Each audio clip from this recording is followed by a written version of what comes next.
ignorant people within us.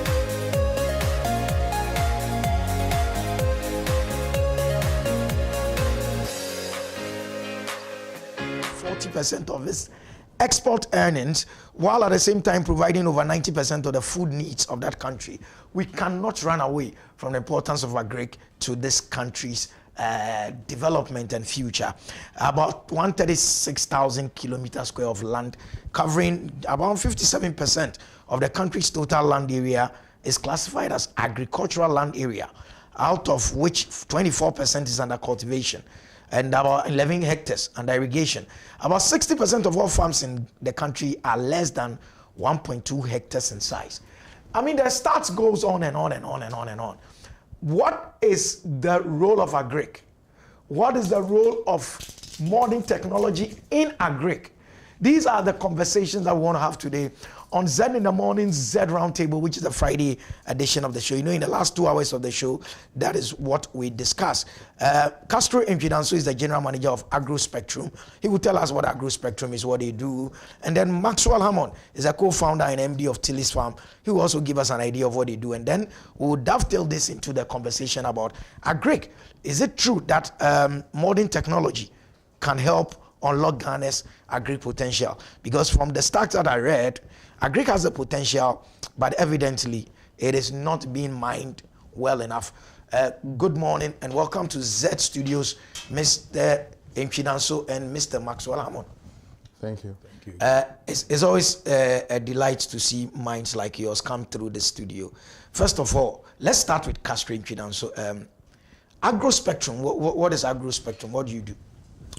Agro Spectrum is an agri-tech, and essentially what we try to do is to use technology, software, to create market linkages within the agric value chain. So okay.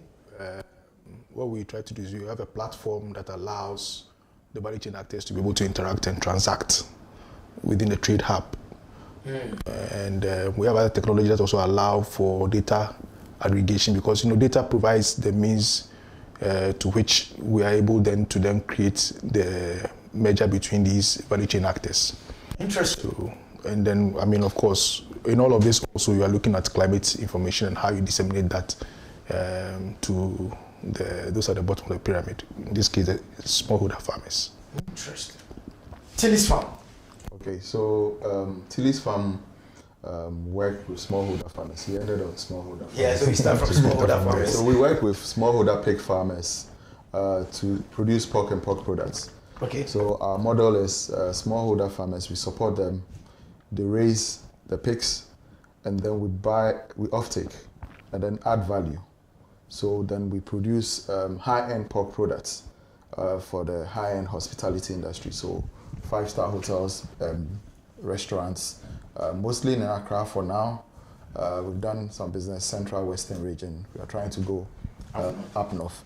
So yes, we work with a network of smallholder farmers. We give them technical input, support, and then we offtake it, and then we add value. We do sausages, ham, bacon, and the like. So pork 360, everything pork we do. Interesting. So for the two of you, would you look at the stats I read, your experience within the agric space, and say, true, Ghana has potential in agric, and it's not living up to it, or that is a wrong statement? I would say it's a right statement. What did you didn't add? And I think that's the gap also when it comes to livestock production. When we talk about agric, we give stats about crops, we give stats about general. And for a long time, agric in Ghana has been cocoa. That's why we have a whole Cocoa board. And the rest is cocoa and the rest. And if it comes to livestock, we don't even mention. We have a 90% meat production deficit. So what does that mean? It means that we import 90% of the meat that we consume locally. 90%? Yes, so 9 out of 10 times when you chew chicken or whatever form of meat, it is imported.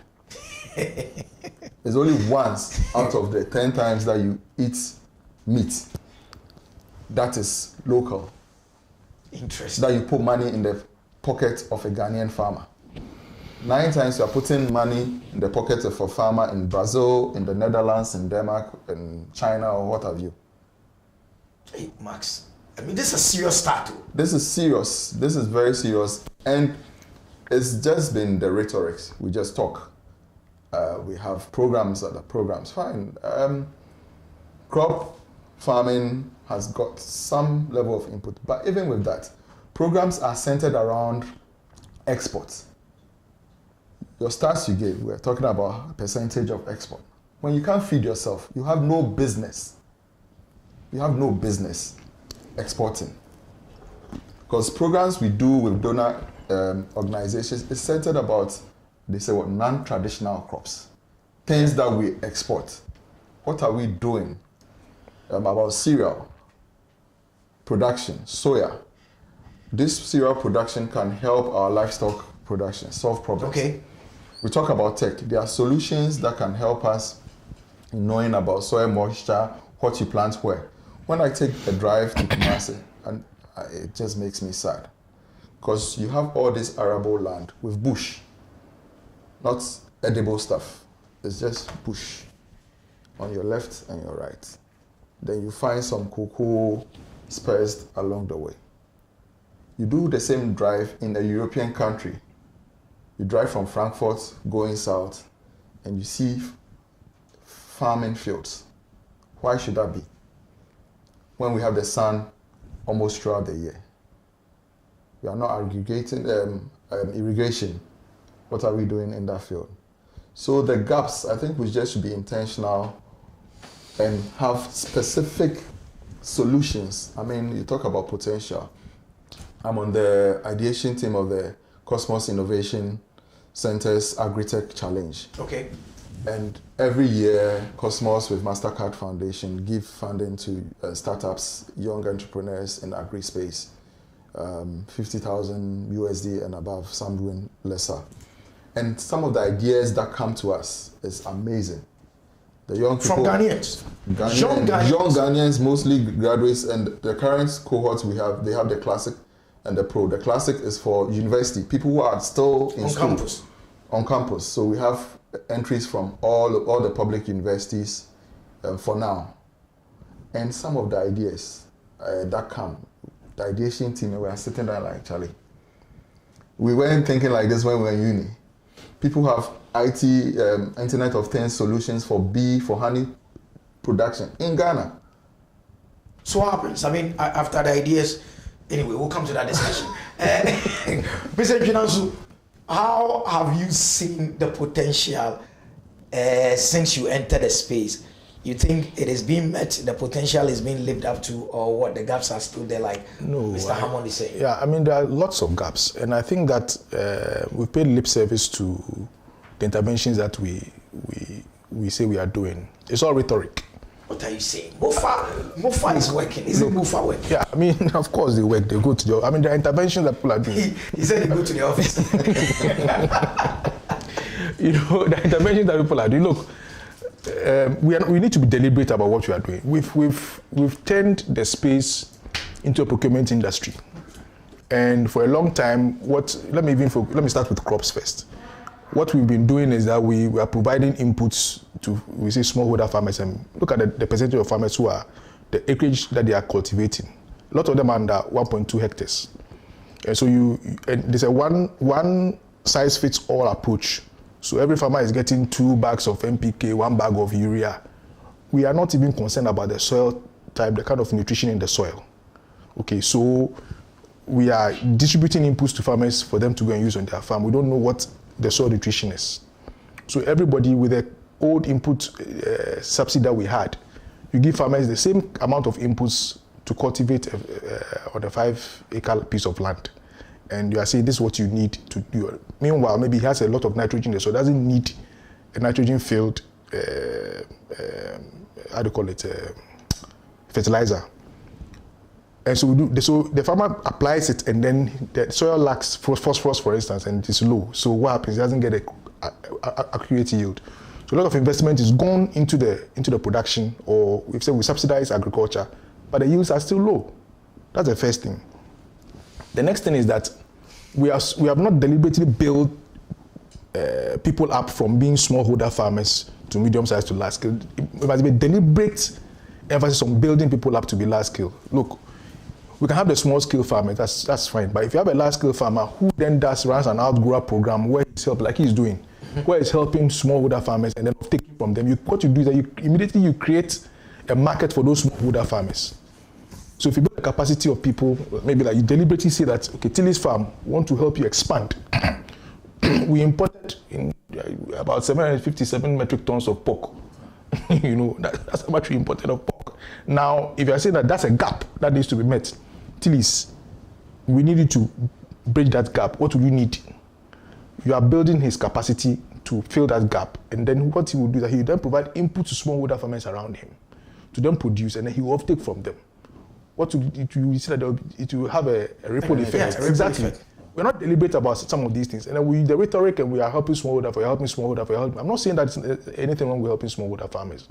But we need to be, look, when you was talking about Europe, just here in Ivory Coast, when you are leaving the border and you are entering Ivory Coast, if you're entering Ivory Coast, you see the plantations from the border side going huge, oil palm plantations. Huge. Across this border. I'm telling you, huge. When you're entering, you see it huge. It's spread there, you see it. And we don't do, the only place you see maybe something like that is Kwai, you know. But we are not deliberate about building the capacity of farmers to be large, so that they can then provide a market for those who are small. Okay? And then and I think for me, it's all political. We then want to distribute these inputs to smallholder farmers and say we are meeting smallholder farmers at the point of their need, and then it becomes a voting matter. Yeah. You understand? And then checkbox. The real impact is not hard, because you just done a mass, so we get up, we are just spraying, we are just doing, so that's just rhetoric. And then there's no, in terms of policy, look, we are good at writing the things down on paper and ideating, but when it comes to implementation, there's a self-centered approach to implementation. So whatever I need to do, I need to get a benefit from it. Otherwise, it will not be implemented in the way that it should be done. Simply what it is. Does MOFA have the capacity to go check the man's soil and say that soil A needs this kind of fertilizer, soil B needs this one, so I'm not going to give two farmers the same kind of fertilizer? Does MOFA have the capacity? That is where technology comes in. That's where this conversation. That's where technology comes in, because we are able to do that. The assistance. Yes, for clients we work with, even in fact now we are even predicting planting dates. We can predict planting dates using climatological information. We can predict planting dates, so that if we can tell a farmer that in 3 days you need to plant, in 4 days you need to plant, or for this particular area, just using the GPS location of the farm. For this particular area, you cannot, you have passed your planting day by 12 days. If you plant, you lose money. Now, Take me to the past. How were my great-grandfathers and grandfathers? That has changed because of climate change. Okay, they were able to predict well, because they knew Harmattan will start at this time, rain will come here, moths and butterflies will come out. And they had the indicators. Yes. They could tell, based on the science. But things have changed so much. Yes, so the issue of technology also is evolved. We have it easier now. Now, even on your phone, you can tell the weather better, when it's going to rain, we've developed to that stage. And apart from private actors, we have state actors. We have soils. The CSIR has a soil institute, like how they have animal research institute. Exactly, I know, yeah. And there's capacity. I think when you talk to people in MOFA and some of even these state institutions, there is so much capacity, you'll be shocked.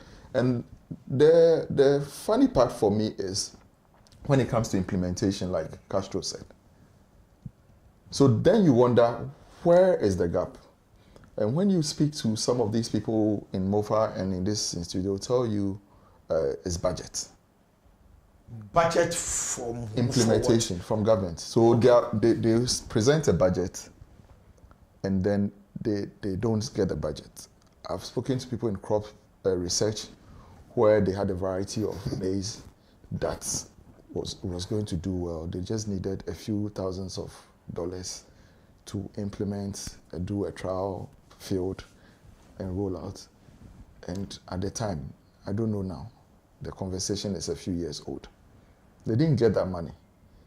So they've done the work. It gets to, you do your lab trials, you do everything. It gets to how you can roll it out. And then it's curtailed. So you don't get to the next step. And the state does not get to benefit from it. So capacity, I think there's existing capacity, both in the public and the private. People like Agro Spectrum, there are different institutions doing very good work. Interesting. And most people, it's just like you're left to do it on your own, basically. He talks about smallholder farmers. You need aggregators. There are some aggregators in the system. We need to build their capacity. You get it? Tilly's Farm is doing high-end products.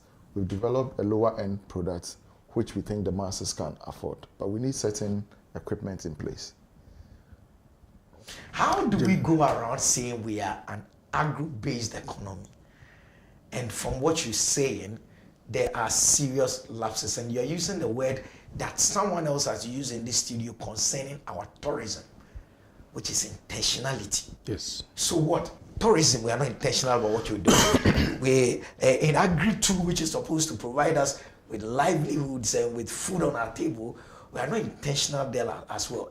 Is that not a source of worry? I mean, anyway, it is for me, so I don't want to even go there. Let's look at, first of all, how has modern technology changed farming practices? I mean, it's changed it quite a lot. I mean, like I said, I intimated earlier, with some of the clients we work, who are mostly aggregators who are running input credit programs. I mean, for those aggregators, they are interested in the produce because what they want to do is to fulfill their contracts, maybe with Guinness or with Nestle. So if they give inputs to a farmer, they want to make sure that they can get enough yield on the same piece of land. So they're interested in making sure that the planting date is correct. The inputs are going to the land, because you see, when you give inputs to a smallholder farmer, you leave him. If you're asking him to grow sorghum for you, he's growing maize or elsewhere also for his own consumption. So if you give him 2 bags of NPK and 1 bag of urea to go and plant on that piece of land, he will take 1 bag of NPK to his maize farm. So you have invested in his sorghum farm, but you won't get the correct output, and your calculation in terms of the output, the yield you're expecting to fulfill your contracts will be missed. You'll fall short. So we use technology to monitor all those things. Again, of course, like I said, the soil information, soil nutrition. Currently, we have technology that's able to detect 33 different information on the soil: pH, boron, calcium, all those things you can determine using satellite information on the soil. There's technology that does that. That does that. In this country. Yes. So what? Wait, don't go far. Hold on there.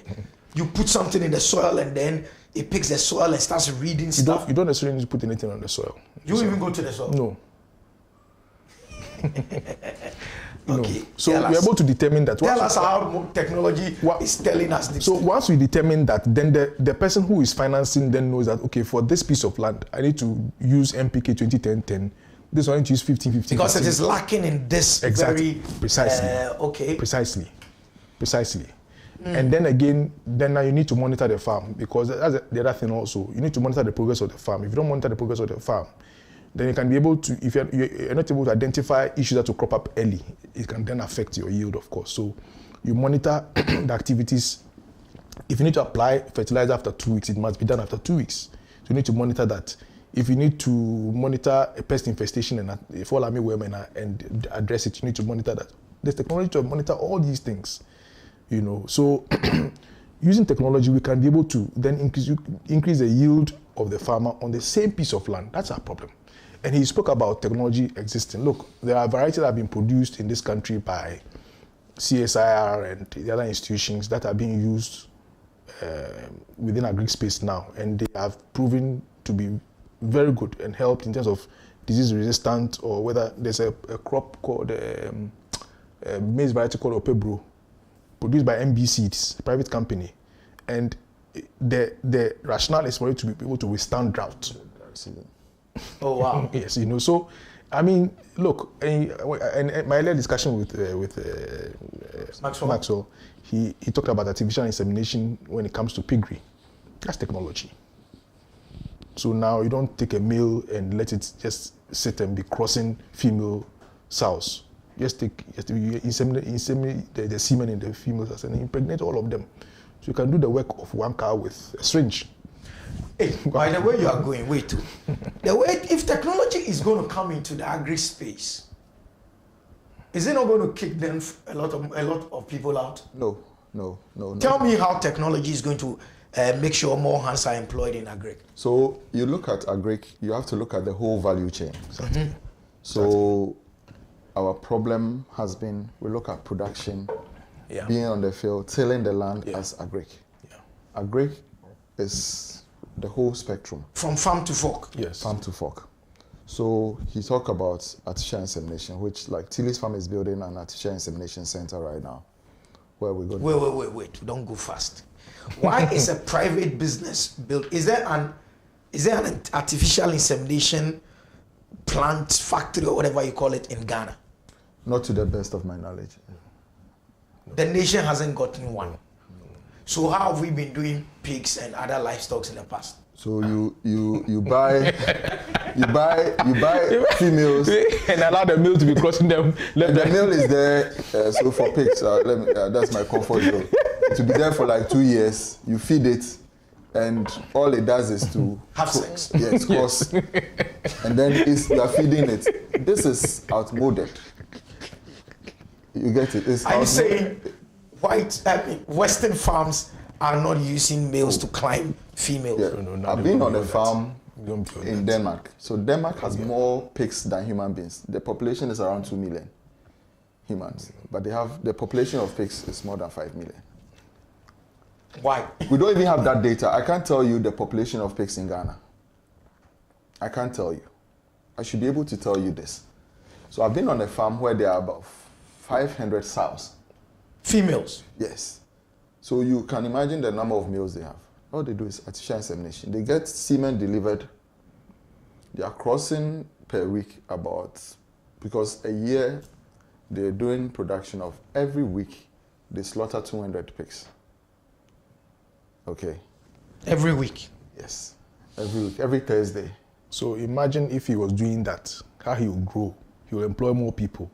If he's doing that also, helping the smallholder farmers around him. I'll need the cereal from the soya bean. So we need to produce more. So the soya bean industry, the feed, the maize. Transportation industry also benefits. The logistics around it. The slaughtering. Market. Because we're already importing 90%. I spoke to a top official at MOFA, and he gave me this data like a month or two ago. We are in a week, or is it a month, about 17 40-footer containers of chicken. It's possible. At the port.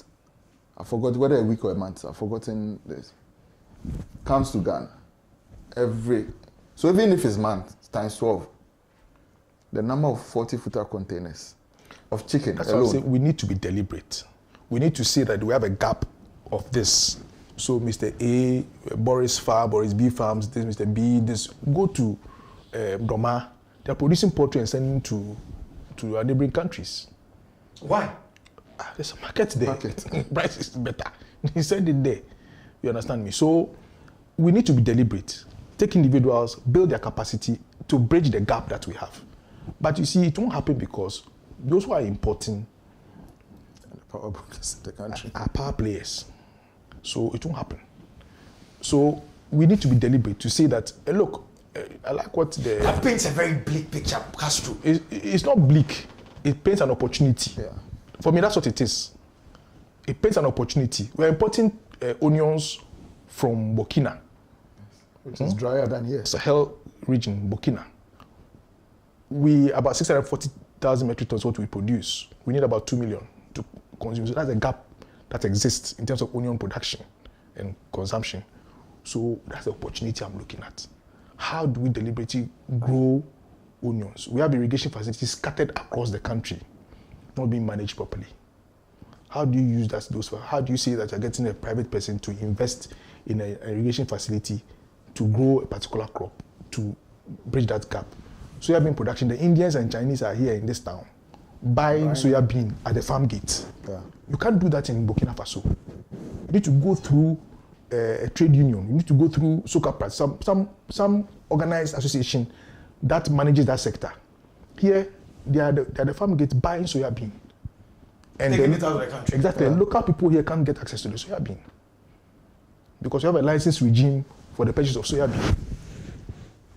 That's the problem. So the cost of production is high because you are importing fertilizer. There was a talk that OCP was going to do some fertilizer plant here with a natural gas and phosphorus from Morocco. I don't know how far that conversation has gone. But the cost of inputs is high. And so the cost of inputs, and then of course, the economy, the exchange rate and all. So once the cost of inputs, most of the inputs we use are imported. Yeah. It increases the cost of production, whether it is crop or it is animal, because the animal depends on some of the crop produced for their feed. So once the cost of production goes up, it will also affect people in the animal sector, you know. And then another thing, we have inefficiencies within our transportation system. That also increases the cost. We have not been able to develop rail between here and the north. It baffles me that we can't deliberately say we are developing rail between here and the north. Someone spoke recently about why we've not been able to develop even water from the breadbasket up the plains, and then on the Volta all down to Accra, and that would have been cheaper or something. So it comes down to the same thing. We are not deliberate. We are not intentional. Is it because it is easier to do what we are doing now and a lot more difficult to do what you are recommending? Yeah. So it's easier. One, it's easier, and two, my thinking is that the people that benefit from the current system fight the change. So it's easier to maintain the status quo, which you can imagine all these inputs that are imported and the finished products that even we import, and the exchange rate, how it affects our exchange rate dynamics. So sometimes, and then I'm baffled that we talk about the dollar going up and the basic things that we can do, like feeding yourself. I mean, don't use your money to buy food to change to dollars and you basically we take CDs, change to dollars, and go and buy food and come and feed ourselves. And we have to eat. We import rice. Jerry, when I was young, living in the eastern region in Kpong, I didn't eat perfume rice, just our local rice. We used to sit and remove the stones from it. Yeah. And even now, the local rice has improved. Yeah, exactly. They improved now, and we are still importing rice. How? Last year there was a paddy rice locked up, and they are still there, no market, because those who are processing the paddy rice are not selling. The local what are you saying? There is rice in this town that we can eat, which is of good enough quality, perfect quality, but we still import a lot more. Yes. Why? Because when you have an import economy, those who import benefit, those who give the licenses for import benefit, then efficiencies in the system benefit people. So like Maxwell said, they don't want to change. There's no change. If every day, Jerry, you come into this place and come and sit, and every time you enter, there's 500 CDs on your seat. And so if you twist the mic, that 500 CDs together, you will never twist it. You will leave the mic as it is. Yeah. And when he comes to take over from you, he realized that that's what was happening. He also keep on sitting on it. He won't change it. That's what it is. Interesting. But there's a lot of opportunity. And like I said, young people, we are meeting young people who are brilliant innovators. Brilliant innovators. I mean, there's a young man in Kumasi called Sesi. He's built a moisture meter, these bags for. He's doing a lot of post-harvest losses. So, I mean, moisture meter, I use some on my farm to measure the moisture content, because one of the biggest problems with cereals and legumes and co in the south is the moisture content and aflatoxin levels, and all. It affects quality. So, I mean, he's doing things in that area in terms of tech to help with adequate post-harvest losses. It was one of the biggest. We lost $1.9 billion through post-harvest losses. Technology can solve that problem. The figures you're mentioning are staggering. And are you aware that those in authority, those in office, those who are mandated to do something about this, are they aware? They know. Very much aware. They know. And their hands are tied. They're not tied. You see, the issue is always, we've talked about being intentional. We also have to be, I don't think we are nationalistic enough anymore. Oh, wow. Yes, because nationalism has come into an agri conversation. That's very interesting. Yes, because self-tribe. Because that's how we started. Self-party tribe before you even think of nation. So then the issue is, if I'm going to import chicken, I know at some point, I don't know whether how that policy exists or is still being implemented, for you to be able to import X number of chicken, I know about chicken, meat, you were supposed to have proven that you've bought a certain percentage of the local from local poultry farmers. Very true. This is a policy. Very true. In Ghana. Very true. Know what people did?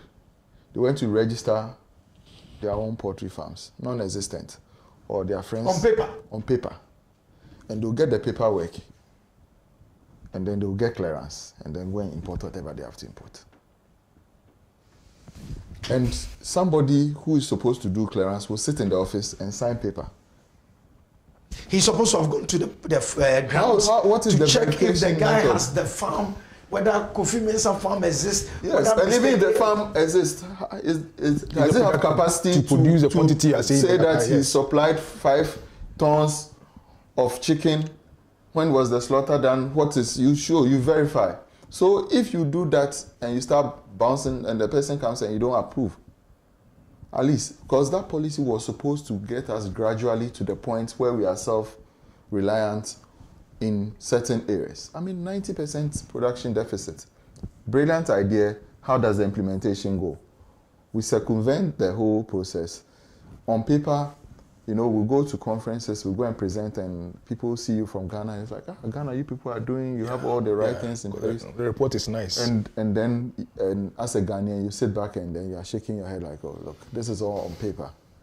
So that's where we've gotten to the point where we are not nationalist enough. Because you, the person giving clearance so that they can import. What did you do your work well? Did you go 2 steps down?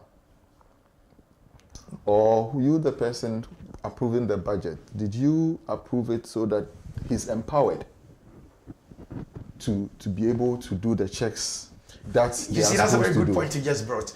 The man has to go to the field to check if that poultry farmer is really existing, whether he has a capacity to supply this number of birds or this tonnage and all that. He hasn't got a car. Oh, the car is there, mostly. There's no fuel. He has a car, no fuel. Or the motorbike has been supplied to the extension. The people who need the fuel are not giving. Those who don't need it are giving coupons. Yes. From Goyle. See, I come back to the same thing. I say you're painting a bleak future. No, I'm painting an opportunity. Look, if you have a weakness, that weakness is an opportunity. You understand me? So it's an opportunity. I think that there's an opportunity for us to grow. We just need to correct those things and then we can grow. It's a huge opportunity. It's a huge opportunity. We're into that. Look, Jerry, go to the agric engineering department and see the number of farming equipment that are there. Agric engineering department of where? Of MOFA. See the number of equipment that are there. Plenty of equipment. Now ask yourself, how are they distributed? Who gets them? We have not deliberately. We had AMSEX. At least I know there's one in the Somania area. We have AMSEX. That's Agric Mechanization Service Centers. Okay. So they are there, so that people can then benefit from farming equipment services. What has happened to those AMSECs? How we can deliberately let private sector build those AMSECs, so that the state does not manage those things.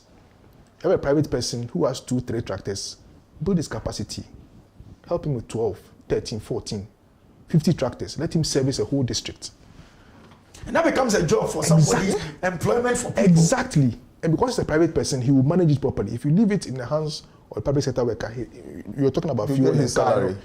You can go. So when you bring the tractors in, but what will happen is that MPs and politicians will come and take those tractors for political reasons.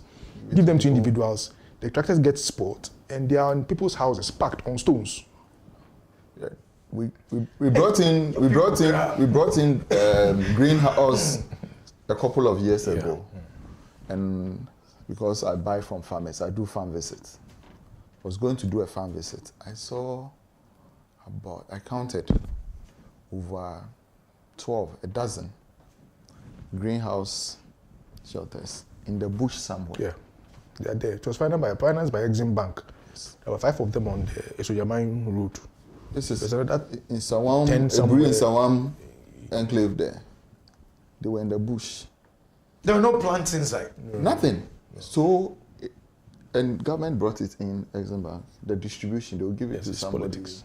Who hasn't got Jerry is capacity? my friend. We went to school together. Yeah. Jerry. I know you had an idea. He's sitting behind the mic here. I'm giving it to him. I'm giving it to him to go and do. And I know a guy. He was in one of these programs. He was doing sweet business. He was doing bell peppers. He did the red, yellow, green. He packed. He was supplying ShopRite. He had bought 2 of those greenhouses himself. He started doing open field because market. He was struggling to buy a second one. I saw 12 in the bush. The guy has Jaka. He's in Canada now. He called me. He said, "Charlie, inte." He's not coming back. He's not coming back. He's gone. We just lost a farmer. His farm is in Somanya Road, the Kuse Somanya Road. He's left. We frustrated him out. He's gone. He called me from Canada, Charlie Max. So see, these people, when you see he has 2, you brought in, you give him 10. And they are 12 in the bush somewhere. They are there, idling. You can send your people to go and look at them. They are there. So in the bush. Idling. Is it a question of we not understanding that private sector could change a lot of the inefficiencies within the system? Because private sector will be forced to use technology to maximize their gains and reduce their losses. We are very much aware. We are aware private sector has to play a role. But even when we want to do private sector, then the cronyism and all those things creep in. So we are not building a society where people get things on merit. Okay? So why don't we have a criteria that everybody knows? You get it? We had a lot of grants come. I mean, Tilly's Farm, we've got some grants, but all the grants we've been able to get mostly are international grants. Local ones will come, or international organizations will channel it through local institutions. And it gets very murky. The criteria is not clear. For me, mostly before I enter even a grant, because I know what the criteria is. And there are some grants, people forward things to me, I don't even apply because I know that that's not my cup of tea. I don't qualify. I look at the criteria. You even bother? No, because I look at the criteria, maybe they are talking about, I'm like, oh no, this is not for me. You get it. And then you leave it. The people whose cup of tea is to handle it. But then we have the ones that is channeled through our system, and then what will happen? Then I don't want to mention names of particular ones. People, all sorts of funny characters. You say, oh, they've been awarded, they get grant 1.5 million Ghana cedis given to something, and you are in the field because if you are in a certain sector, you know the players. Yeah. I mean, I'm vice president of Pig Farmers Association, so I know the players. We've done a program in Ghana where we're giving. We said we had given pigs to farmers. Yeah. And on our association platform, at least on the WhatsApp one, those who are tech savvy, we have over 200. 0 of the 200 of the members got any pigs that was distributed from off.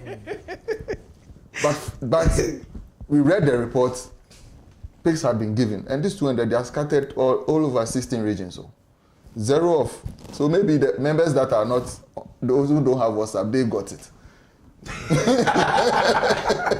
Oh, it's possible. Yeah, I mean, you see, it's possible. When maybe things come, they are looking at where is a party constituency secretary, party constituency chairman, who is available to be giving some of these things, and that's one of our biggest problems. And it's not just in agric; it's across all the sectors. That's what happens. But Castro, you know what you're actually saying. Let me repeat what you're actually saying. You're actually saying that the wrong way in which we are doing our party politicking is affecting so many sectors, including the very important sector of agric, our wrong politicking. Yes. Because we're giving stuff to party people that should go to the real practitioners on the ground. Yes. That's a serious statement. It's not. It's the truth. The truth can also be a serious statement. It's about 5 minutes to 9. Listeners and viewers, those watching us via social media. The conversation is around unlocking Ghana's agricultural potential, the role of modern technology. We've not even gone into that as well. When we come into the next phase, we'll be talking about precision farming and all that. But before that, brilliant discussion. This coming from Mr. Bismarck Owusu. Brilliant discussion. Indeed, we are not deliberate and we are not nationalistic enough. The love for pockets has overtaken the love for country. Fantastic. That's coming from Mr. Bismarck Owusu. The love for pockets has taken the love for country. It's overtaken the love for country. The conversation is what we call the Z Round Table on Fridays. He even says I should give your contacts to him after the show. If we're to continue this, I need us to level on this very part. What role, because we are talking technology and agri, right, what role do you see the youth playing in agri? Because we have a lot of youth schemes. Don't we have youth in agri or something?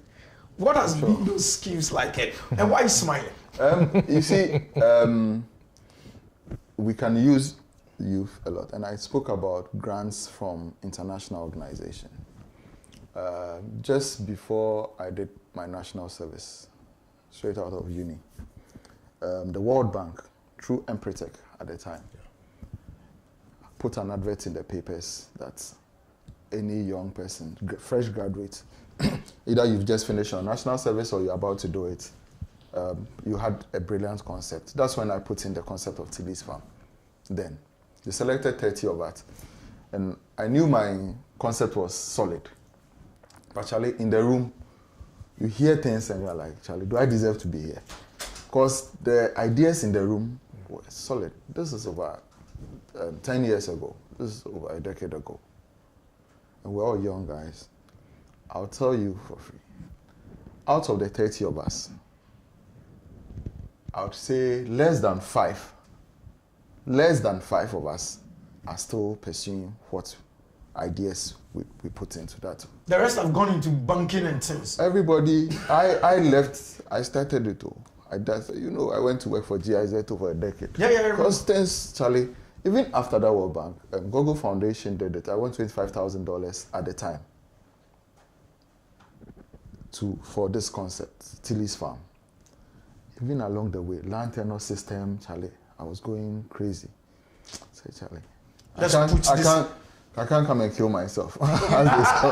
So I just put it on ice and went to look for a job. Right. I worked over a decade and I said, look, let me go back to my first love.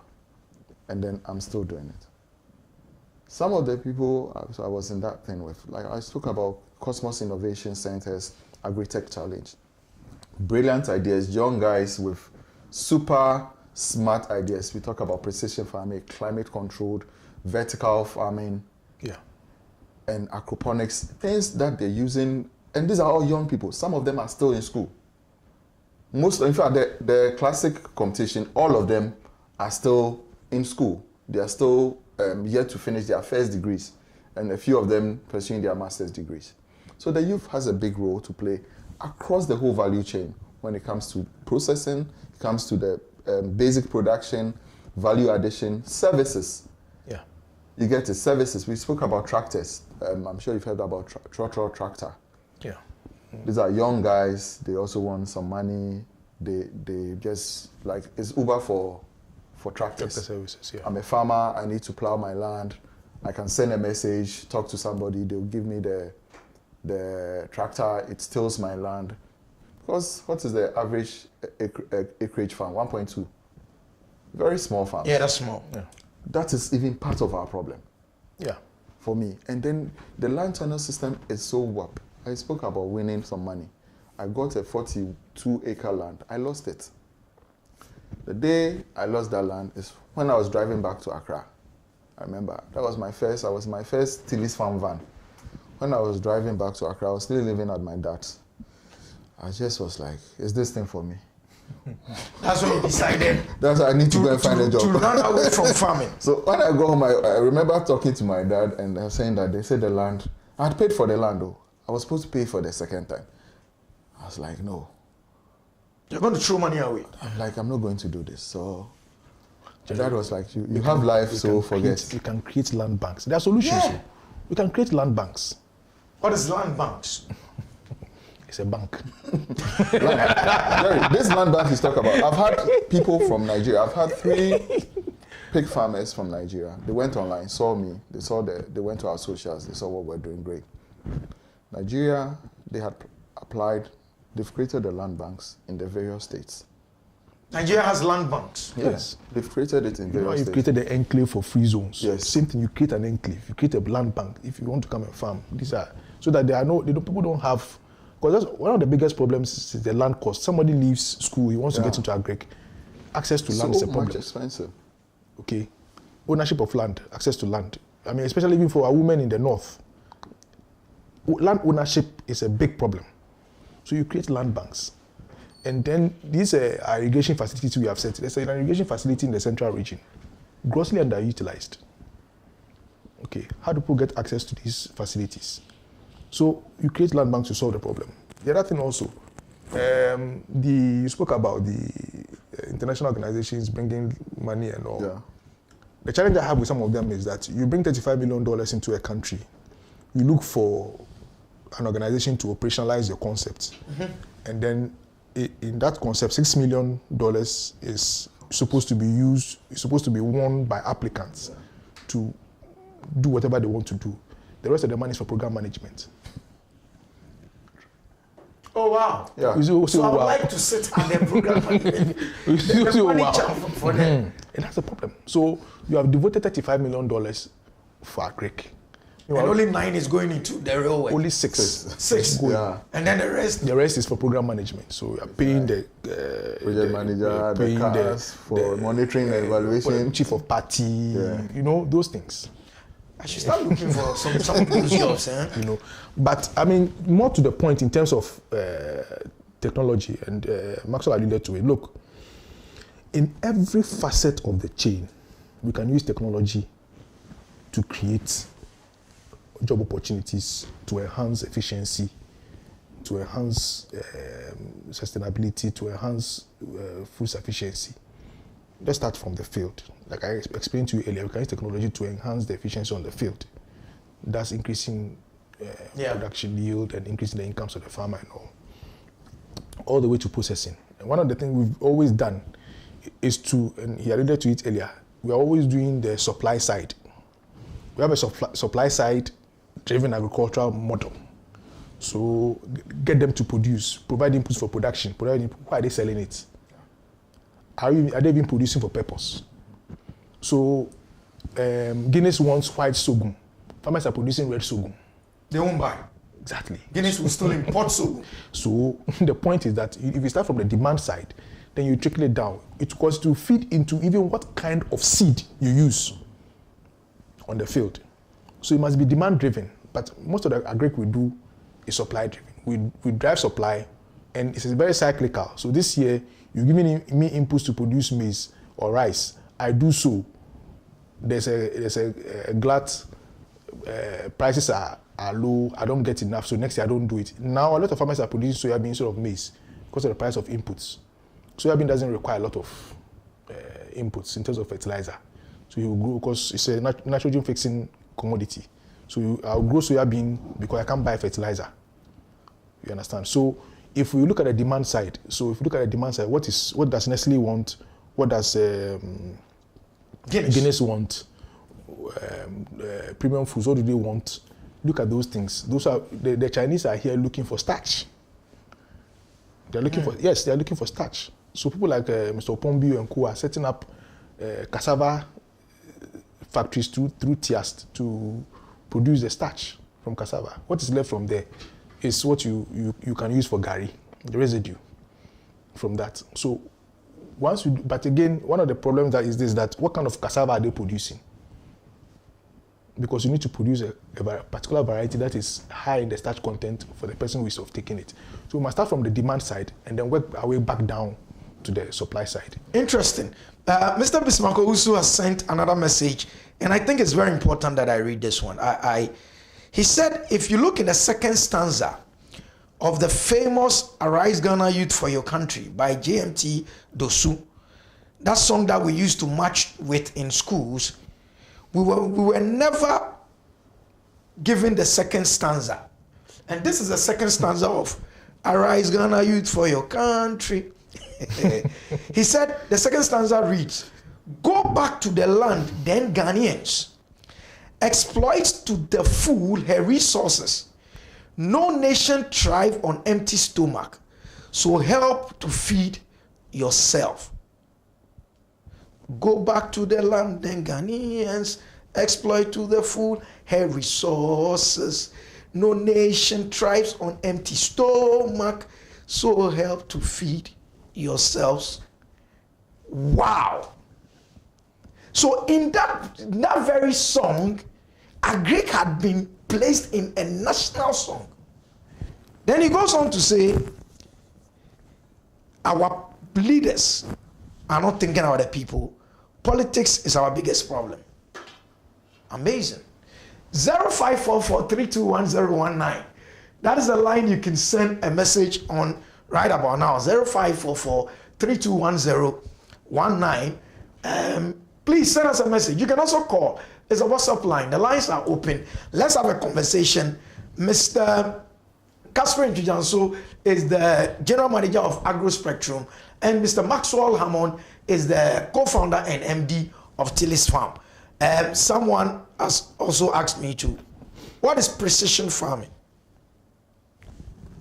They say what precision farming as a technology in agri. I think you've already explained that. It is where you are deliberate on the soil, you know what to plant on what based on what are these technologies not expensive? Well, some are, but in the long run, I look at them more as investments than costs. Okay. It's an approach you need to take because it makes you more efficient. In the long run, it's less costly. In the short term, it might be expensive, but in the long run, it's less costly. If you do hydroponics, for instance, and you can cultivate a lot more, or you grow things vertically, like in a greenhouse, you can cultivate more in that small space than when you do the land open field cultivation. So sometimes they are expensive, but in the long term, they are less expensive. In the short term, yeah, maybe yes. Yeah, so it's more, you look at it from a cost benefits analysis point of view, or what do I gain and what am I losing? And then you look at it in the longer term. So for instance, I would want to go back to keeping the sows and the bois, having all of them as against using artificial insemination. Yeah. So if you look at the cost of keeping your boys, the male pigs on the farm throughout, and the feeding regime associated with that, and the cost of keeping the animal as against maybe getting semen, which you say, oh, maybe I'm just getting a dose of semen, 120 ml. Why is it so expensive? Am I paying maybe 200 cedis for it as against but then you look at the gains, you get it. So it's always in looking at the gains, but once you look at it as a cost element. That's interesting. Yeah. You've brought something up. I want to read another message right here as part of the show. Please send your messages. I'm reading as many of them as are coming to me on this very conversation. Someone has sent this from, I believe, outside the country, I think the US. I do aeroponic gardening, and I'm seriously considering aeroponic farming, but I don't know if that technology is widely used in Ghana. I mean, what? The first one is hydroponics. Hydroponics. Yeah. Where you are not using a lot of sand or soil. Water. You're using water. Okay. Since we are in that space, let's also look at agri this way. for those of us in the urban areas, Right. as in a bid to help out in feeding the nation, we've been told to also plant stuff that we could plant, but you're living in high rises and all that. Yes. What are the potential technological means by which those of us in the urban area can contribute to feeding the nation? All you need is PVC pipes. PVC pipes. Yes. PVC pipes. You cut holes in them. You can plant in those holes. Yes, PVC pipes. Look, if you come to my office, I'm using even now for yam. You're using the vine, not the yam set. The vine. To plant yam. Yes, to plant yam. There's somebody in Tamale who is doing that. Who is be able to develop that. Just the vine. So as we are planting yam now, like what, flowers? yes. Hey, people. You know. And look, you see that the mulch they sell, those who sell at the flower pot area. Yes. That bag, just get that bag, plant your vine in or plant your yam in and put it by a tree in your house. So the yam will grow. Puna. Yes, you can grow it right in your house. Yeah. You don't need a lot of You see, so like you said, in Very the, small things. in the urban area, your car tire, Yeah. old tires, you put sand in it, you grow things in it. The 5-liter gallon bottle that you've used for water, cut it into 2. It becomes a container, you can grow something in it. Your 4 gallon, cut it in half, becomes a list you can grow. So a lot of things you can do in the urban areas. and the vertical farming, like you said, so what will happen is you have a smaller space, you can maximize it. He's spoken about using your 4 gallon, you could plant your mint. I like mint a lot. You just plant your mint leaves, you put even your flower pot. Instead of having Roses. rose or whatever that you can't eat. So your akoko mesa, you know it. Yes. Yes. Yeah, Basil. your flower basil. My wife likes it a lot, so we have it. I use it for tea. Pots. Planted at home. Yes, Oh, yeah. I dry it and I use it for tea. That's my tea. You plant it at home. Are you listening to I have this? some cocoyam. So I went to the farm. So that day I went to my wife, like, she likes kontomire, fresh kontomire. So I just told my boys, they uprooted some cocoyam. And my flower pot, I cleared some small area like this. Charlie, now it's been raining. It's looking nice. Very soon, just come out. Consume your own contumely. We used to do because that. there's technology for it. It's and I sometimes it's sad that we make it look very complicated. Agric is not complicated. Agric is not complicated. It is not complicated.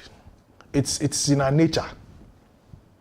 You mean as Ghanaians we Yes, naturally, yes, it's in our nature. you know, farmers? It's in our nature. It's not complicated. Look, as young as 8 years old, I was already rearing guinea pigs. Those days, guinea pigs. Rabbit. You know, it was a thing for me, and it was fun. It wasn't because I was commercial in nature, my thinking at the time, but as a young person, I was rearing guinea pigs. So it's in our nature. It's just that and I think also is the psychology. Remember, so it is only here that we don't have a lot of. If you go outside in the US, the richest people are farmers, and again, one of our biggest problem is financing, and we have not deliberately created the vehicles for proper agri financing. In the US, in India, and in France, they created deliberate institutions to finance agriculture. Because agric financing cannot be mixed with commercial finance. No. No. You see, people sometimes, and I've engaged with people, commercial bankers, traditional bankers sitting, and sometimes they don't even understand the dynamics, okay? The seasonality of farming, you get it. And so you need to understand the basics so that you can have that conversation around how the financing is structured, you get it. So when that happens, it makes it so expensive, and money for farming when it becomes so expensive, because your margins are really like this. The margins are not so great. So if I have to pay higher interest rates or it's not structured well, then it makes it difficult for me to even take it up. You know, we have banks who are supposed to be for agric, but then if you look at their portfolio, the quantum of agric financing that they've done is less than the other kinds that they do. Yeah, because the commercial And even if they say that, is worked in the bank. if they say that they finance agric, go and look at and it's a large amount. Go and look, it's cocoa syndication. Yeah. That's cheap. That's easy. It's cocoa syndication loan. That's So already it's- there. I mean. Exactly. So, you know, you look at Credit Agricole and all. They were structured and built. The specific agri financing is you need to understand the sector, go to finance it properly. What we have done, we created an ADB to do agri financing. They become a Agric and more. tonaton.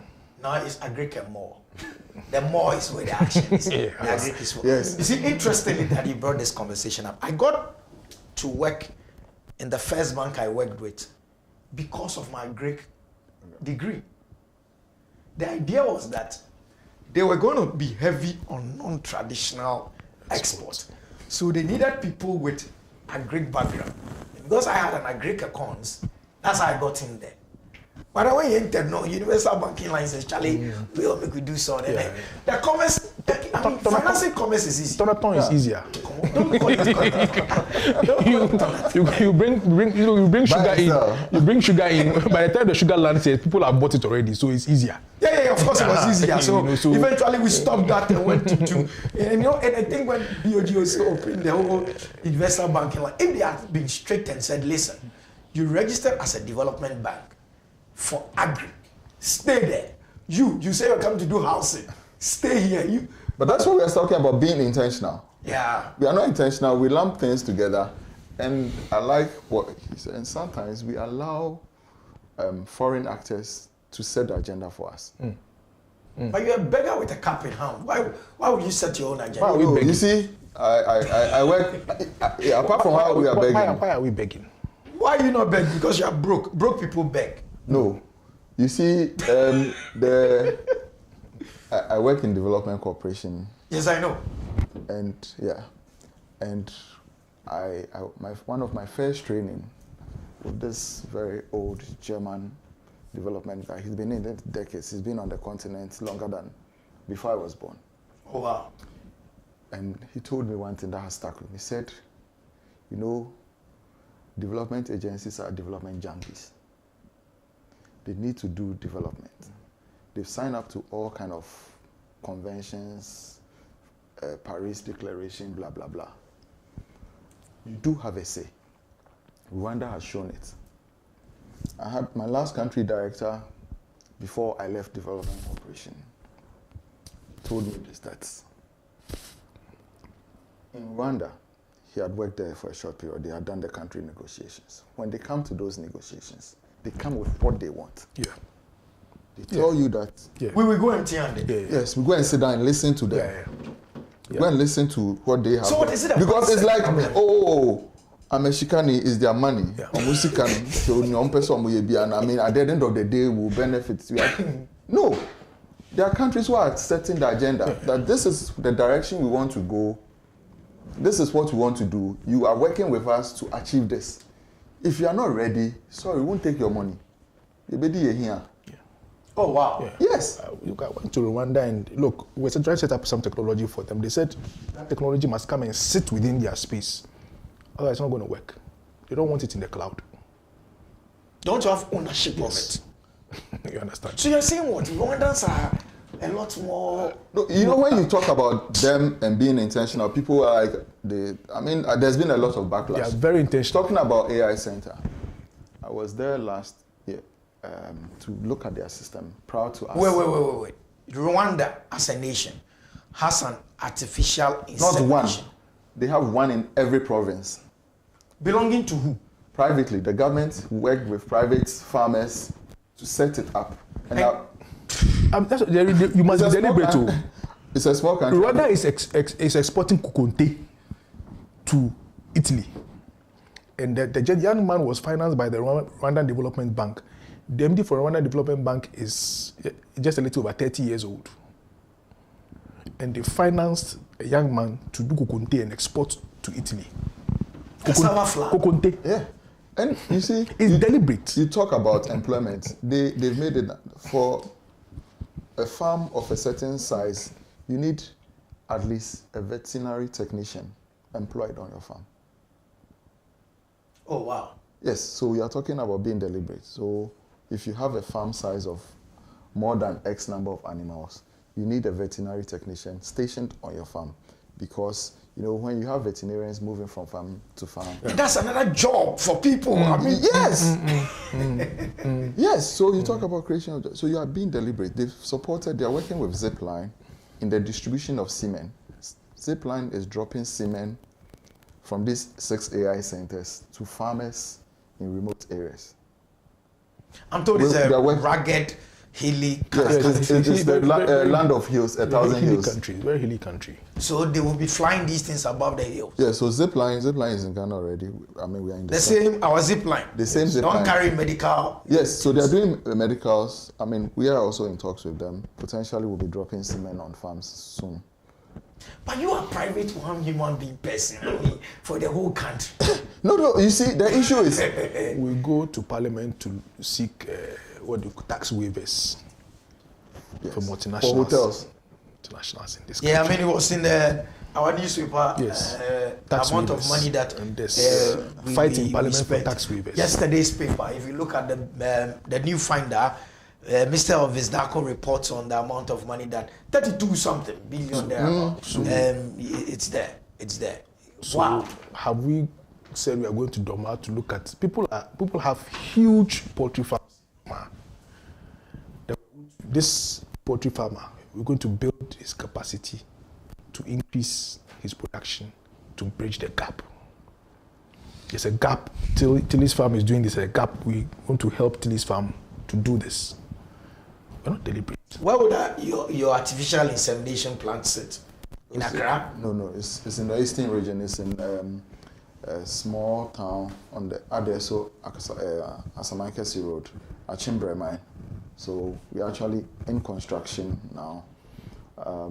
We're going to get the grandparent stock, and then we're going to be harvesting the semen, giving it to farmers. Because what we realized is that the quality of the meat, because the pigs we have here were brought in somewhere, Nkrumah brought them.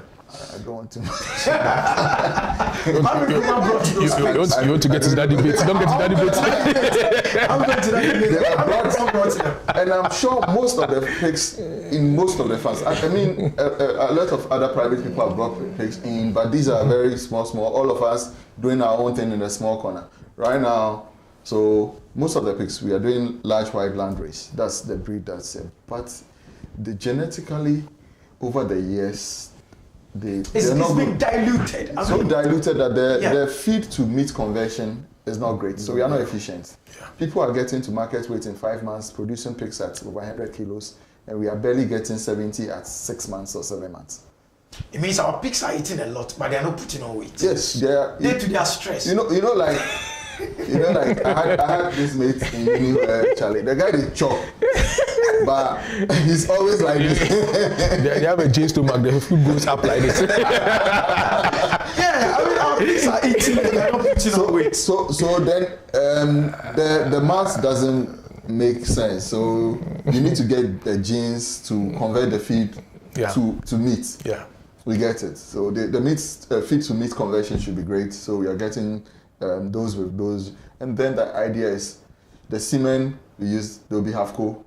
And then 2 generations line, you don't even see the other race in them. Exactly. So that's the whole idea. Okay. So that we get a critical mass of pigs with high superior genetics, so that when you feed them, they get to market weight faster, and then you're able to bridge the gap. Because for us as a business, the whole idea is we need to bridge that meat production deficit, and then we are looking at smart ways to do that. And there's technology to do that. Yeah, so this unlocking Ghana's agricultural potential. So this is where the state would have deliberately used an institution like ADB with what do you call it, guarantee from maybe GESAL to do something like this. It's deliberate. Let private sector handle it. If you leave it to a politician, you go and put it in his constituency for votes. So you do that, and then the financing is cheap. You can't borrow at 30% to do that kind of thing.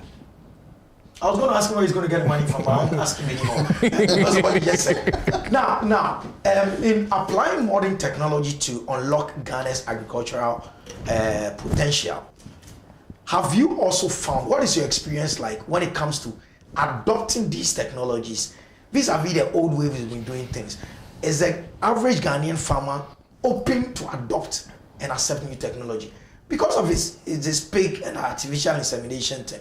Is a pig farmer who's been doing this for 30 years not going to say, you are going to give me artificial pig? You know, Ghana, artificial is negative, especially when it comes to food. Oh, this rice is artificial, this is GMO. We are fighting GMO. Exactly. We have been eating GMO for imported challenges. Yeah, Jerry, definitely. But the issue is, for me, we always come from the economic part. So if I sit with you, let's look at it. How much your boa is eating about 3 kg of feed a day, plus or minus, depending on the weight of your boa that you have. So let's say 3 to 4 kg a day.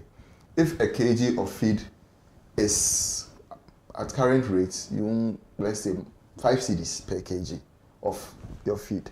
It's more, but let's use 5 kg. So that you're feeding it 20 cedis a day. And then you have, 10, like you said. I mean, we have this person who wants to do a farm, who wants to do nine females and one male, so that they have 9. So the 9 females, they'll give birth twice in that year. So that pig will mate 9 times 2 times, 18 times in a 12-year month period. And then you are feeding it 20 cedis a day times 360. So you see, we need and it is not growing fast enough for you to go and sell. No, when it gets to a certain point, it's done. He's an old man. He's done a lot of sex. He's had a lot of sex. Yes. Population. At that point, and the conversion is now going to fat. It's converted by is eating. It's becoming just fat by. And then it will get so big at a point it can't even mate anymore. Oh wow. So then you look at the months, then you can get maybe a dose of semen for, let's say, 200 cedis. That's 10 days of feed for this thing. So you can keep it and spend that money, but it does not make sense economically. It's not helping your pocket. So you believe that the economic discussion is a one key way you can look at a farmer and disabuse his mind from the traditional, I don't want. Farmers see impact. No, they see impact. Yes, the ones he wants to see. That's the reason why. Okay, in crop, how does this play out? Where technology and traditional ways of doing things have clashed, and you have used economics to disabuse the traditional. So usually, what would even happen for introduction of new varieties is the demonstration farm. So they will see that this corn is taller than the old. Exactly. The yield. So the corn is bearing three cups instead of the traditional one. That's 3, this one has 2. Or the size of it, they see the difference. So when they see, they believe. So usually what you do is you have a demonstration farm that's around for all of them to come and see. And once they see it and they see what it gives them, then they are okay. If you give them the particular technology, for instance, if you are providing weather information to a farmer and you send him information and tell him that it will rain tomorrow and it rains, he believes you. Oh wow. Okay, so for farmers it's about proof. Yes. And then I buy the idea. So once your prediction is right, they'll believe you. Weather information, you send it via what? What technology are you using? We use voice in the local language. So it's how people advertise to you. You get a phone call, you pick it up, and somebody say, "Hey, my music is now on Audio Mac and da. Same thing. Oh wow. Same thing. So the technology to even, carry information, which is useful for the farmer, is also being brought in a language the farmer appreciates. Yes. Interesting. And the technology in agric in Ghana, most of it is riding on existing platforms that are being used for other purposes. Right. Okay. So we're just co-opting it into agric. You get it? So like weather information, everything. So basically this technology, some of them are specifically developed for agric. Yeah, but then agric also uses existing technology and builds upon it. Yeah, because they are open source things that people will now tweak to make sure now it's working for X or Y purposes in agric. I was going to ask about drones, but you've already told me how drones are helping in the animal side, distribution of semen. Yeah, and even for spraying, for crops. Yes, crops. There's a company called SKT Aero, now Aero Shatter. They spray. So now if you have a large tract of land, and you see the use of technology like drones, they calibrate more properly. There's efficient use of the chemical, as opposed to you having a knapsack on your hand and the person. So you get tired. And you realize that it's not even in terms of if you are using a weedicide, spraying a weedicide, for instance, some parts are bent, some are not bent because of the way that it was sprayed. Yeah. But I have a drone technology is calibrated, and the drone will just cover the area that it needs to cover.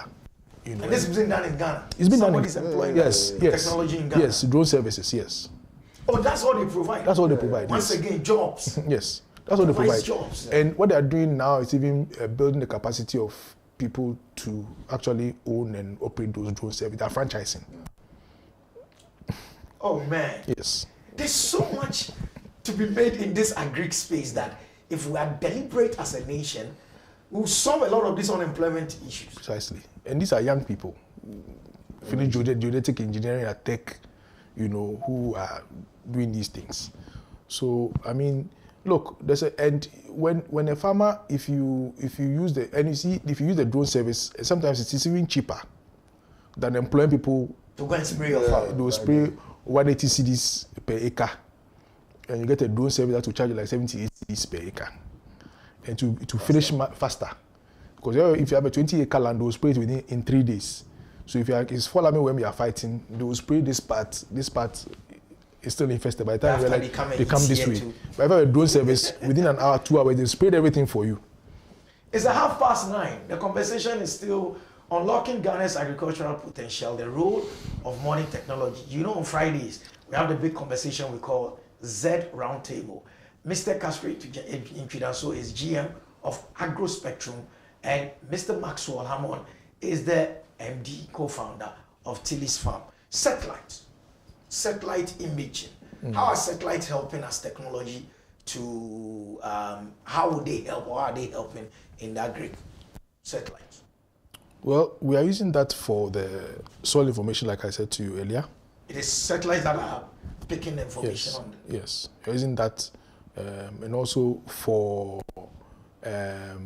looking at the condition of your farm. So sometimes when you plant the crop, and you can pick nutrient deficiency in particular areas, so we can section the farm and say this side is lacking potassium. Exactly. So it lacks this thing. Exactly. So we are using that now to do that kind of assessment, and that all goes to the precision agriculture. Yeah, that's precision agriculture, because you look at variabilities in the crop and see how you can resolve that problem. And now AI is also helping a lot to also do the disease detection. AI? Yes, for disease detection. Yeah. In what way?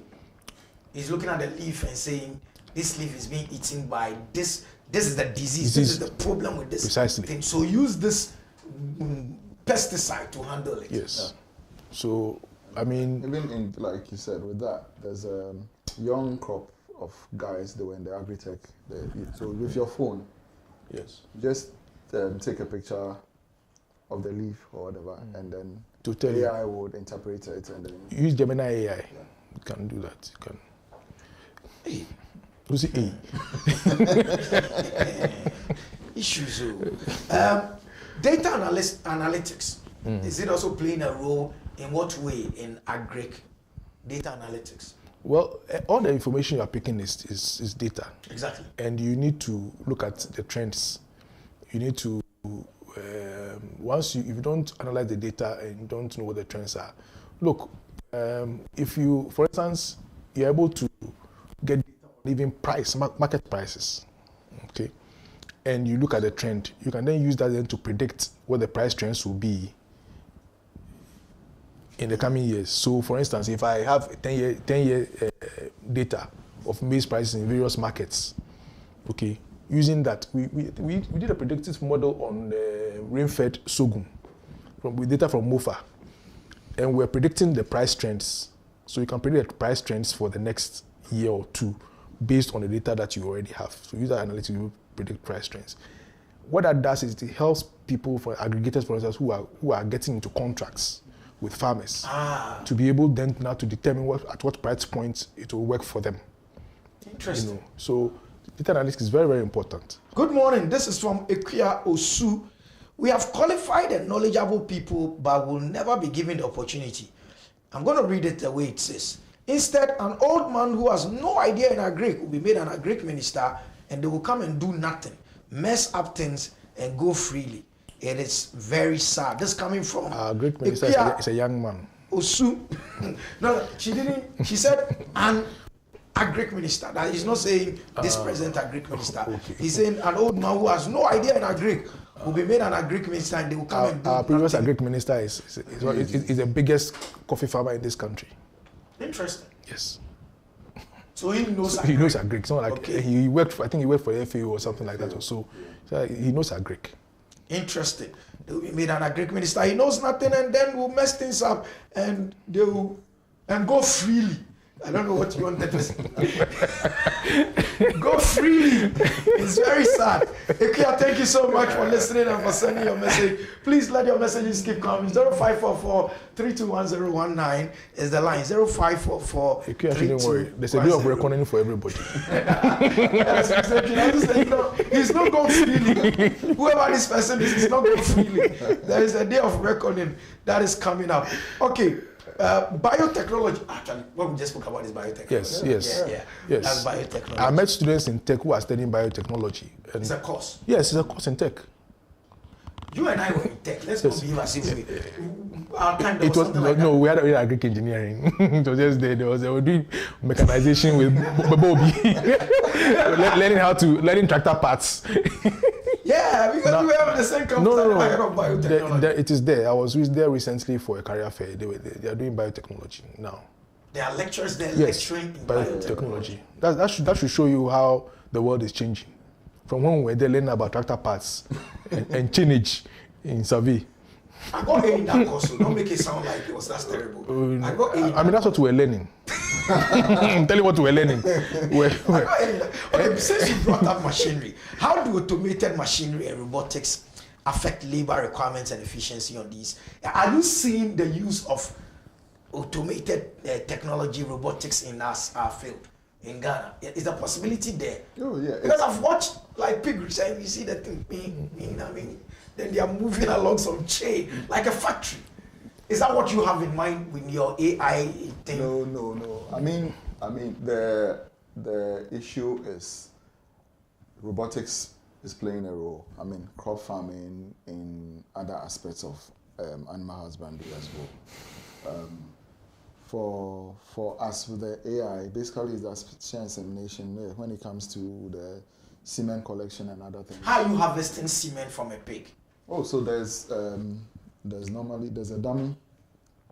The male pig will mount it, and then with the collection, they have manual. They also have the automated. So that will be using automation. Yeah, that will be technology automated there, and then you analyze the semen, and then you add enhancers for storage. Then you have to keep it in a constant temperature refrigerator, and then the transportation also have to be looked at. So there's technology around the whole system, and then when it comes to inseminating the female, so for us as a business, we are going to, once the AI center is fully set up, we are going to even have a Tillis Farm Training Institute, where training is key. Yes, we are going to train farmers. We are going to work with veterinarians on how to do the insemination, and that's jobs.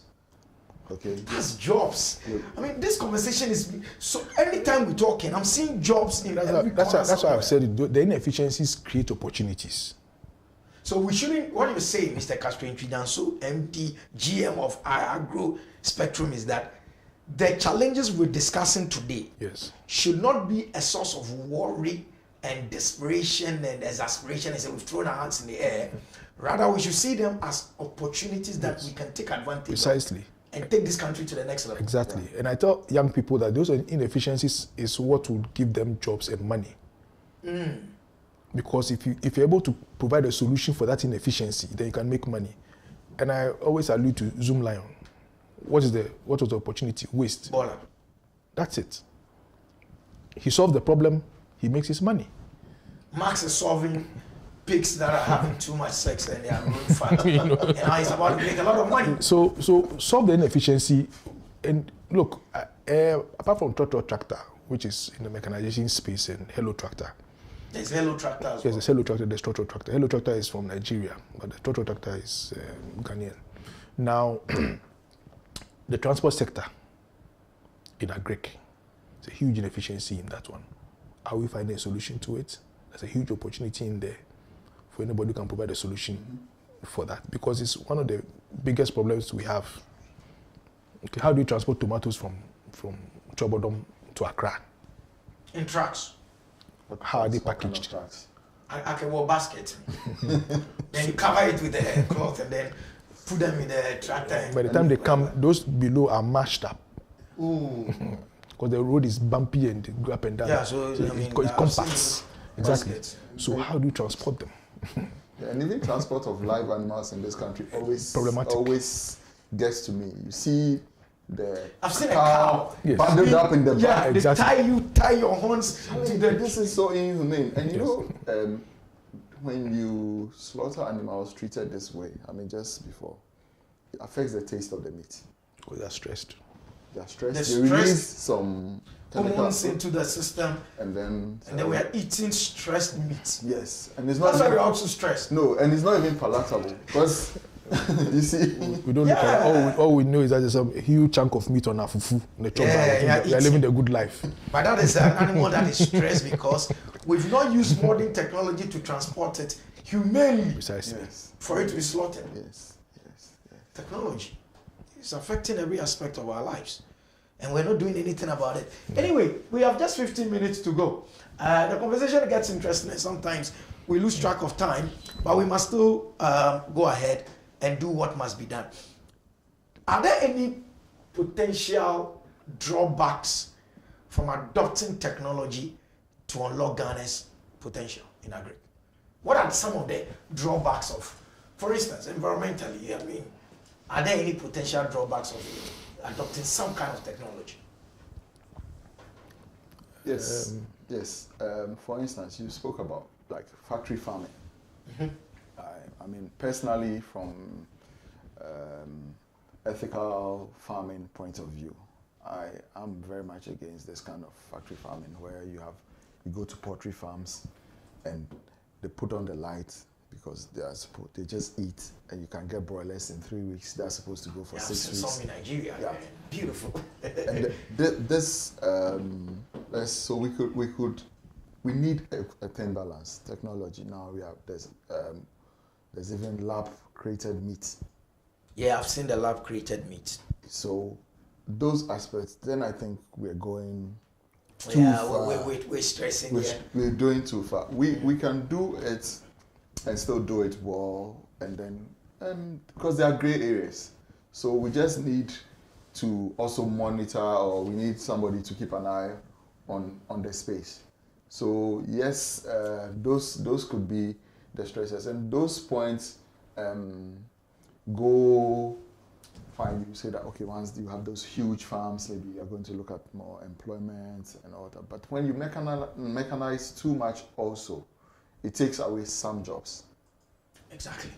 Yeah. So when you mechanize to a certain level, I mean, I've seen a farm that is producing over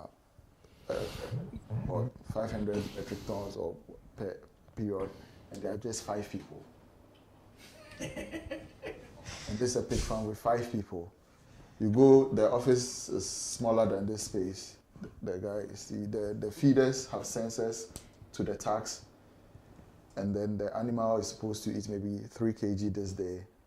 The feeder drops the feed the moment the animal comes. If he has his 3, it can go 100 times. No feed will be there for it to eat. Because the systems have shut down. For it, because it's talking to the sensor the in the tag tag. of his ear. The tag Okay. The tag is talking to the So sensor. they are feeding that particular animal. Yeah. That the exact amount of feed that it needs for that day. And the moment it's eating that feed, but if another animal goes and it's not had its full ration for the day, it will have it in the same feeder. So there's so much technology in all the spaces. But then sometimes, I mean, you look at things, it's being pushed. My We're view, becoming gods. my view is that we have not reached the point where there will be drawbacks. Yeah, of course, I mean, for us in Ghana, yeah. we should go full Yes, we haven't reached the point where there will be We've not drawbacks. gotten there. It's true. It's true. We Yeah, should but go you see, the issue is we can leapfrog. Yeah, Where, of course. because there's sometimes because it's been done already, Yeah. we jump some of the steps. Exactly. Interesting. How can technology help small-scale farmers compete with large corporations? Why do they want to compete? Okay, you don't believe in that. That's an interesting Oh. thought. Why would a small scale farmer want to The compete? new competition is collaboration. You collaborate. Collaboration is the new competition. Yeah. So why would Don't they- go compete with a large farm. No. You Plug in feed, somewhere. Yes. you feed into the system. That's all. So for us, why did we? I mean, when I started, we started Tilly's Farm. We always wanted to do processing, but at the time, we didn't have a lot of pig farmers doing it the way we wanted. People were just having scavenger pigs and all. It's only a few farms. Then I became president of Eastern Region Pig Farmers Association, and then now I'm the vice president. And I realized at the time we were processing small. We didn't have our factory. We were doing contract processing with one of the universities and their meat lab and all. And then the problem I saw was most of the farmers on our platform, people were complaining they didn't have a market. And I wasn't producing enough to sell. Okay. But they were producing. And they didn't have a market. Yeah, so I'm like, so why? So it was stretching my cash flow. Because I'm feeding animals, I'm still buying from farms to slaughter and process. And then I'm still buying feed, and feed buying for pigs, be small joke. So I was like, so why? I need to remodel this business. So we said, okay, let's get out of Feeding them. the processing. I slaughtered all the pigs. So one Christmas, slaughtered, did the barbecue on the farm, invited my friends, buy pig, take go chop your bronya. We did that kind of thing. Marketed, gone. So we said, okay, we are not doing basic production.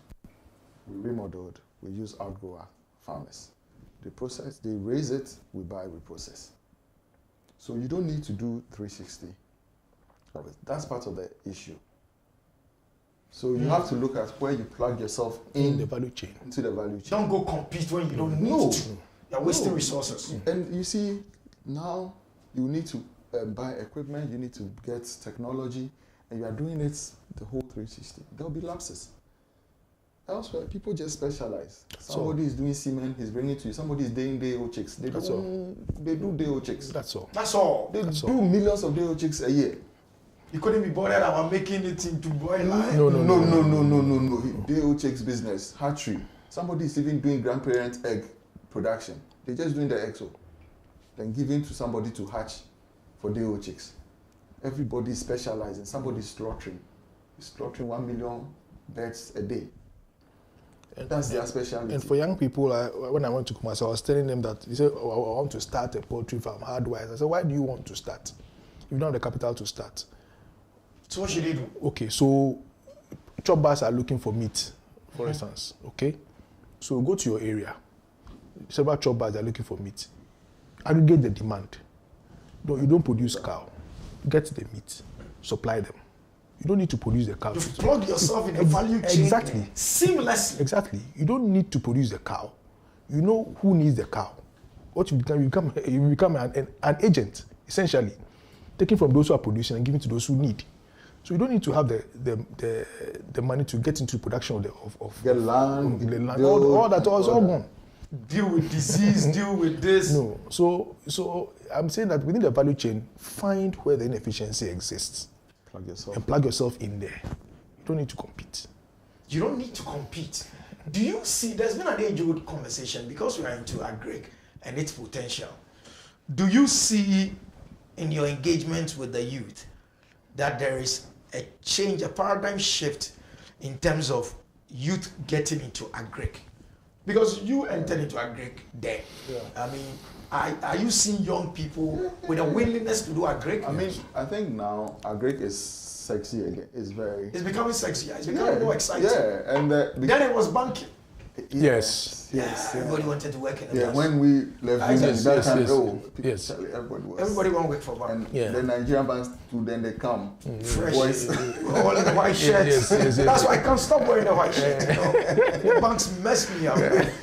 So now I think agric is sexy again because you have a lot of young people doing great stuff. I mean, in the Agri-Tech Challenge, we have people using corn husks to do paper. Paper, yeah. From the north, people using even a rice husk, the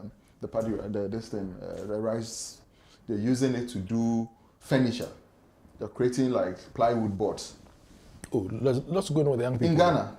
These are boys in the north. There are lots going on. UDS, I think UDS or one. UDS, Greenhouse Innovations. Yes, the ideas, some of them. Mind blowing. Charlie, when you hear, like people are thinking, boys are thinking in this Ghana. This Ghana. This sports Ojakro. So they are only looking for opportunities to scale up. Yes. That's it. And if you're able to provide them with an end market, you would see the kind of things they would do. I met a guy in the central region during the 2020, the COVID year, right? He was doing ice cream with potato. And he said all he needed was a blender. And I said, why? He said, the demand is growing because market days he comes to, I think, Cape or Palm or something, and to sell. And people are now demanding more of it. But he uses his home blender. Yeah. So he just needs an extra blender. He blends the whole midnight. And so he's restricted. And that if he had an industrial grade blender, he would have escalated his business into some very distant. And I looked at him and I was very sad. I came back to Accra very sad because the amount this boy would need for that blender, some big man, I mean, quite small. Yeah. You know that. So, what is the place of organizations like the guys who do the agric machinery? Gratis. Gratis Foundation. Yes. Gratis. Yeah, gratis. Are they still there? I mean, why are they quiet in this discussion we're having, and why are they not putting out these things that would help them? Maxwell, couldn't we do an AI this thing in Ghana? IGF. What's IGF?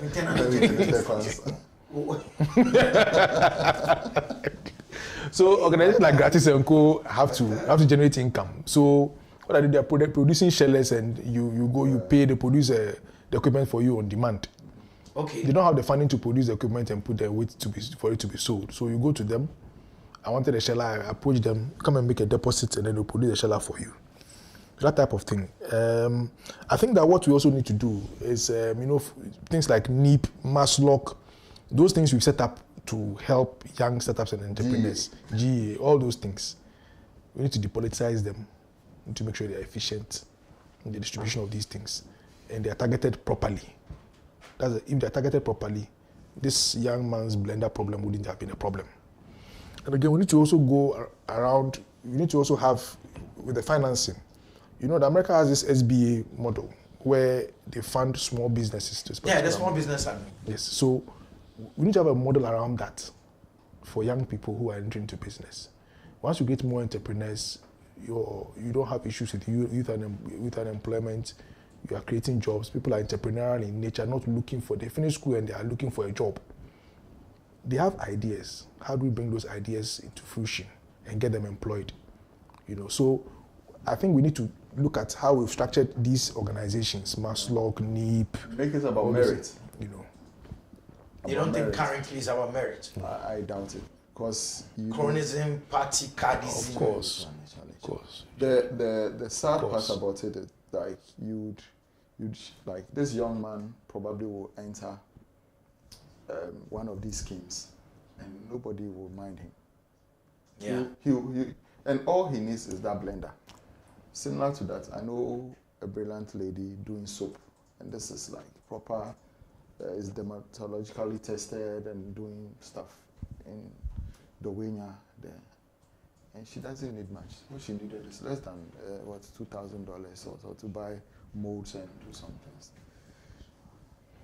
She will enter one. She entered one of these things. She didn't win. Our business resource centers, I don't know what they do, because see, sometimes the woman making the soup, she needs to come to Standards Authority and all. Yes. People don't have access to some of these things. You know, so I know Ministry of Trade set up these business resource centers in the regions, so that it's a one-stop shop. When you go there, you can do your company registration, do your standards, you can do all those things at one center. Yeah, they are assemblies. How are they reaching out? How are they accessible? Do people know about them? You know, are they efficient in doing these things? Gentlemen, thank you so much. Final words, because we have just a minute to go. Any final words? Do you see hope for Ghana's agric being unlocked by virtue of modern technology? So far, based on what you've seen, do you have any hope for the future? Well, once we know, then there is hope. Okay. The first step is knowing what our challenges are. It's not like, I don't think people don't know, or those who are supposed to make the decisions don't know. They know. And I don't think that they have any ill malice towards the country, as it were. They are doing what they think is best. And what they think is best will be, first of all, for them, for the party. Self, party, Tribe. Before the nation. The nation, yes. Okay. So what he's doing, he's not doing anything illegal. He's doing what is legal, but he's doing what is best in his mind for him and the survival of his party, survival of his clan. You know, so I think that there is hope. Once the youth begin to speak up and begin to take the initiative, I think that we would. And like I said, every inefficiency we see around us is an opportunity for us. If we can focus on being deliberate in building people, we need to be able to say we have built this rich man from agriculture. If you talk poultry, it's Boris B Farms. If you talk piggery, it's Tilly's Farm. If you talk bovine, is this, you know, that type of thing. Be deliberate about building people, you know, building rich men out of agric and out of other sectors.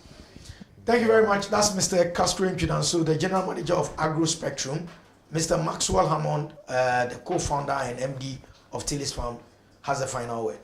Yes, I think there's a lot of hope. There's a lot of hope for agriculture in Ghana. There's a lot of hope for, we have so much opportunity, and the opportunity presents hope.